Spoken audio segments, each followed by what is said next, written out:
In 1950, Glenn Ross Parkinson was born to James and Fay Parkinson, who were living in East Port Annapolis. From out of the West comes Red Ryder, America's famous fighting cowboy.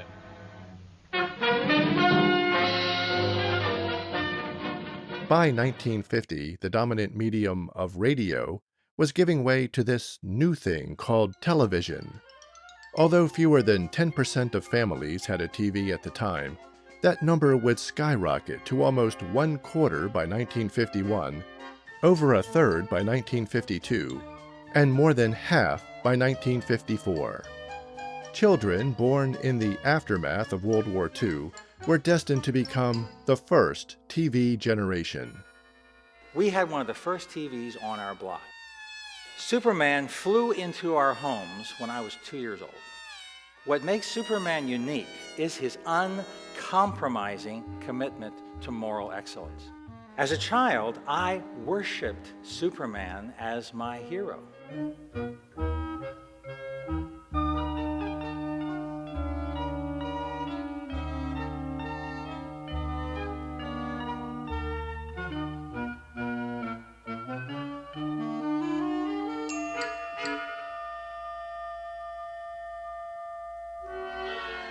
While Glenn never lost his love of heroes, he developed new interests as the years passed, especially an interest in science. Little did Glenn realize that as the 60s wore on, he was approaching a truly life-altering event.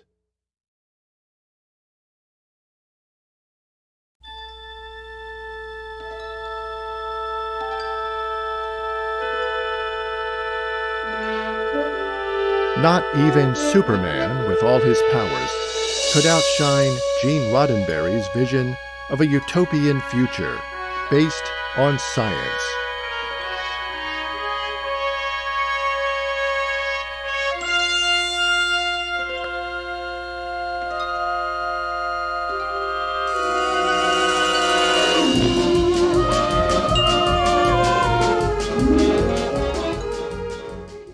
Glenn graduated in 1968 as salutatorian. Years later, during his short career as a mad scientist, bent on taking over the world, he would reflect on this achievement. Let me put it this way. Have you ever heard of Plato, Aristotle, Socrates? Yes. Morons. Following high school, Glenn attended the University of Maryland, where he majored in physics with a concentration in mad scientistry. Yes, that's a thing. I love physics from as far back as I can remember, and it probably came from such a specific thought in my head as a 5-year-old that I wasn't going to have any time for God. I really wanted to understand stuff, and I thought, well, religion doesn't give you anything, so science would have to be the way to go. When I finally got to the university, physics did have a run for its money, though, because I discovered computers. That was my first love affair, and programming was a great love. I enjoyed that tremendously, and that was the first step toward Christ. And I'm working on it, and somebody had, I'm going to use a word that I don't think had been invented yet, but the practice was somebody had hacked the computer because they had changed all the error codes from UNIVAC's error code so that they still made logic sense, but they were just in smart language that you know very well that the computer giant would not use. And I thought that was incredibly funny, and I thought, how in the world, how could somebody do that? And I thought, well, that would be simplicity itself. It would be simple. All you do is find out where in memory those responses are and just change them because the computer doesn't know what it's saying. And as that thought rolled over my brain, my entire life changed. Because I realized if the computer doesn't know what it's saying, if that's not rational and I'm a computer, then I'm not rational. And nothing that I think makes any sense. And I remember standing up and saying to no one in particular, because it was not a religious moment, I just remember saying, I don't believe that. I don't believe I make no sense. And I didn't know where to go. I didn't know what to think. And about 2 weeks later, home during the summer, Mike Kennard, I called him up. I said, Mike, what do you want to do this weekend? And he said, Glenn, I'm roped into this Youth for Christ thing that Susie is roping me into coming. He was an agnostic Catholic. And I got to go. And I said, hey, Mike, how about if I go with you? Because I really wanted to make fun of those Christians. He said, sure, please come. So I did. And sure enough, they were make fun worthy. It was really bad. They showed a movie that was horrible. And I was touched because they were talking about something that made sense. And it was a whole different way of thinking than I'd ever thought before. So the next week I went back because I was interested. I wanted to hear more about this. And it just kind of went that way on. After college, Glenn, realizing that God was calling him to the ministry, drove off in Traveler, his faithful car, to Gordon Conwell Seminary in tropical Boston.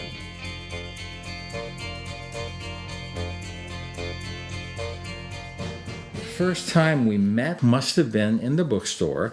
So I just went in. I just said in her hearing, I was looking for a Bible. She showed me Bibles. Oh, I just agonized over a Bible for days. Finally, she sold me a brown Bible because they didn't have the black Bible I wanted. So that's how we got to know each other. And then marriage. Marriage is what brings us together today. I got you, babe. I got you, babe.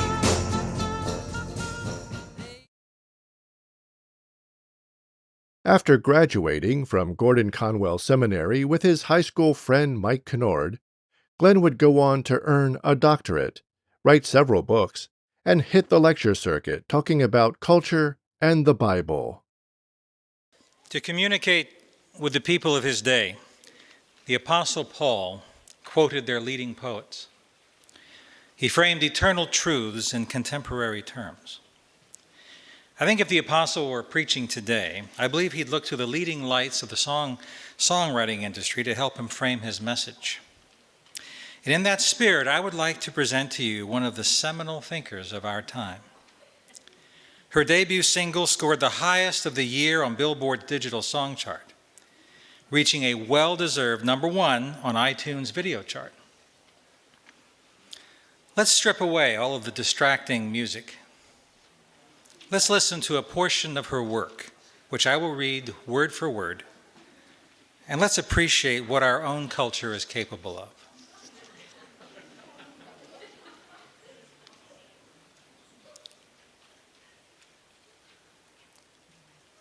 Hop about the bed, turn my swag on. Pay no attention to them haters, 'cause we whip 'em off. We ain't doing nothing wrong. So don't tell me nothing. I'm just trying to have fun. So keep the party jumping. So what's up? Yeah. And I'll be doing what to do. We turn our back and whip our hair and just shake them off, shake them off, shake them off, shake them off.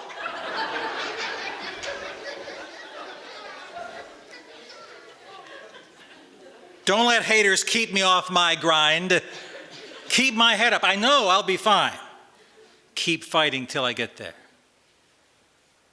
When I'm down and I feel like giving up, I think again. I whip my hair back and forth. I whip my hair back and forth. Just whip it. I whip my hair back and forth. I whip my hair back and forth. Whip it real good. I whip my hair back and forth. I whip my hair back and forth. Just whip it.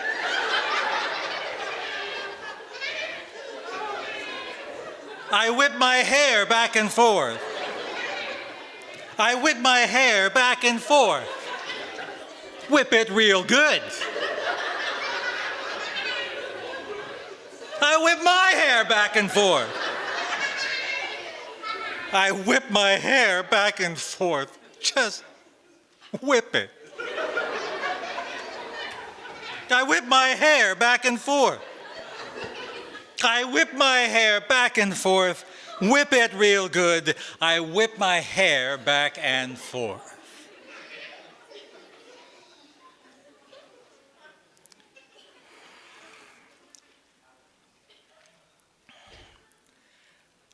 I whip my hair back and forth. Okay. I whip my hair back and forth. I whip my hair back and forth. Thank you very much.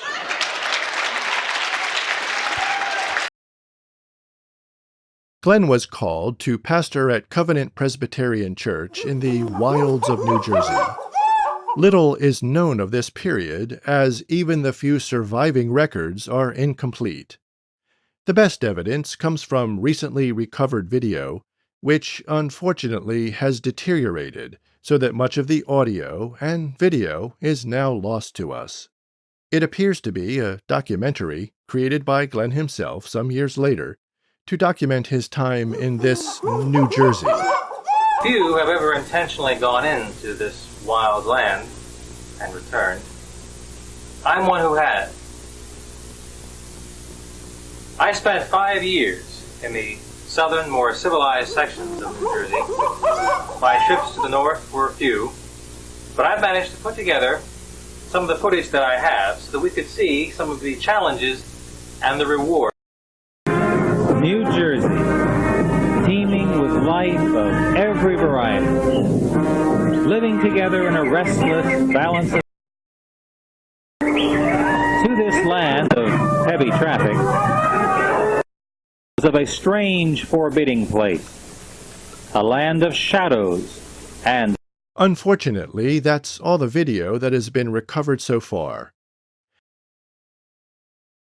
As Glenn was settling into his new home in New Jersey, his friend Mike, with the support of his wife Susie, was planting a new church, which would eventually go by the name of Severna Park Evangelical Presbyterian.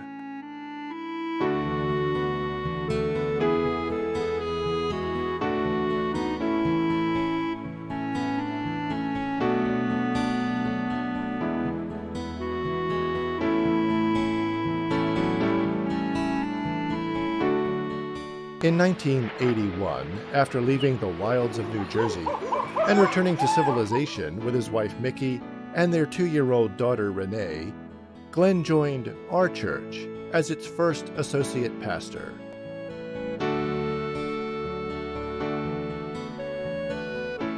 We eventually built a new building and began to hold services there in February of 1984.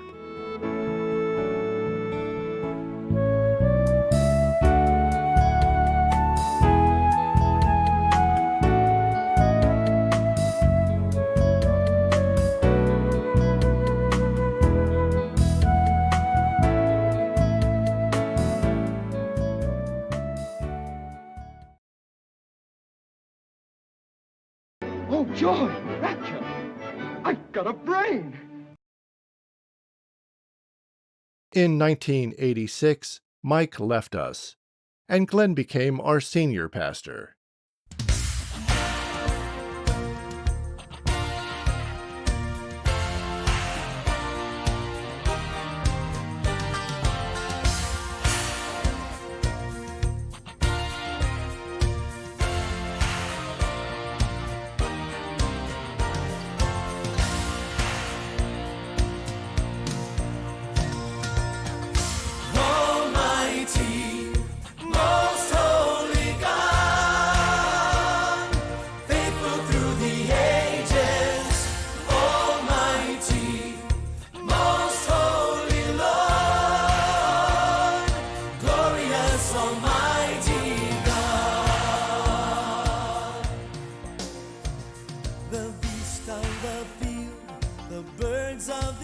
Glenn has been our pastor now for over 38 years.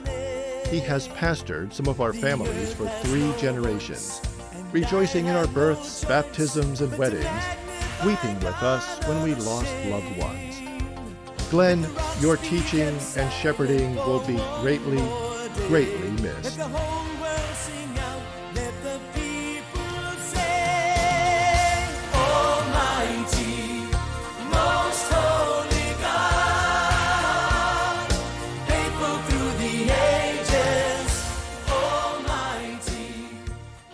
We especially appreciate your humility and your willingness to admit to your faults.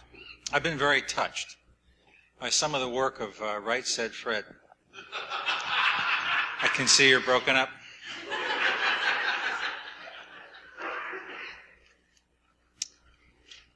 This really got into my heart, into my soul, because he revealed something that I really need to confess to you. I should have confessed it last year at this time, but better late than never.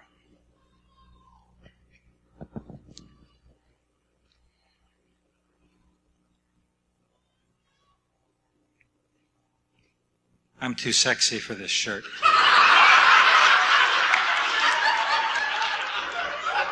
So sexy, it hurts. I'm too sexy for my car. Too sexy by far. I'm too sexy for my hat. What do you think of that? I'm too sexy for my...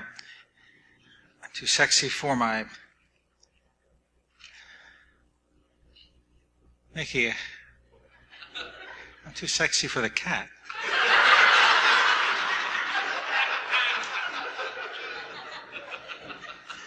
I'm too sexy for this song.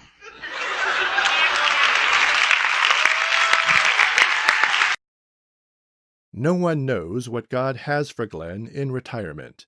Let's just say it's an undiscovered country. But we know Glenn will walk with us and with his Lord until he crosses over that final river to rest.